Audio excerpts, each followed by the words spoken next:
ఆంధ్రాకి ఎంత వచ్చింది ఎంత వచ్చింది అనేసి. అవును.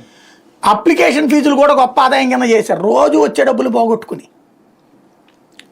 అది పోయింది, ఇప్పుడు ఇట్లాంటివి పోతున్నాయి. ఇంకా ఎట్లా వస్తుంది సంపద నాకు అర్థం కాల. అంటే పన్ను అమరావతిలో సేమ్ కదా, పన్ను మీద వచ్చే ఆదాయం పన్నేతర ఆదాయం కూడా ఇచ్చే సంక్షేమ పథకాలకు ముడిపడి ఉంటుందా సార్? అంతే కదా, రెండు కూడా. ఏదైనా ఫస్ట్ జీతాలు ఇవ్వాలండి, పెన్షన్లు ఇవ్వాలా, ఈ వృద్ధుల పెన్షన్లు మస్ట్. అవును. ఈ మూడు పోని మిగిలింది, ఈ మూడుకే 95% వెళ్ళిపోద్ది. అవును అవును. మూడు కూడా కాదు, ఈ రెండింటికి వెళ్ళిపోద్ది. జీతాలును ఉద్యోగుల పెన్షన్లకే 90% వెళ్ళిపోతుంది, నా దగ్గర మిగిలేదు 10.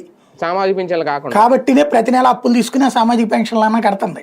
అది అవును, మిగతా వాటికి వెనక కడుతుంది, అందుకే అక్కడ మిగిలిన భారం అయిపోతున్నాయి, అవి కట్టేసి భారం అయిపోతున్నాయి. ఇక్కడ సంపద వచ్చే మార్గాలు నాకు బాగా గుర్తు. కమ్యూనిస్టులు విజయవాడని పరిపాలించిన రోజుల్లో హడ్కో నుంచి లోన్ తీసుకుని ఊరంతా ఈ షాపింగ్ కాంప్లెక్స్ కట్టించారు. ఇప్పుడు వాటి మీద వస్తున్న ఆదాయమే విజయవాడ కార్పొరేషన్కి లైఫ్. విశాఖపట్నం కార్పొరేషన్ కాంగ్రెస్ వాళ్ళు అట్లా కట్టించారు, అదే లైఫ్. వీళ్ళు ఏం చేస్తున్నారు ఇక్కడ ఇప్పుడు? అదే ఫర్ ఎగ్జాంపుల్ అమరావతిలో మొన్ననే గొప్పగా రాస్తున్నారు సిగ్గు లేకుండా పత్రికలు, ఎవడికో విల్లాస్ కట్టడానికి ఎంఓయూ కుదుర్చుకుంటారట, వాడికి స్థలం ఇస్తాడు, వాడు గట్టి అమ్ముతాడట, దాంట్లో ఇంతని ప్రభుత్వానికి వస్తుంది. అంటే ప్రభుత్వం రియల్ ఎస్టేట్ వ్యాపారం కూడా చేస్తుంది ఇంకా. మరి అపార్ట్మెంట్లు అట్లా కట్టిస్తారట, డెవలప్మెంట్ చేసి. ఓకే, డెవలప్మెంట్ చేసిన దాంట్లో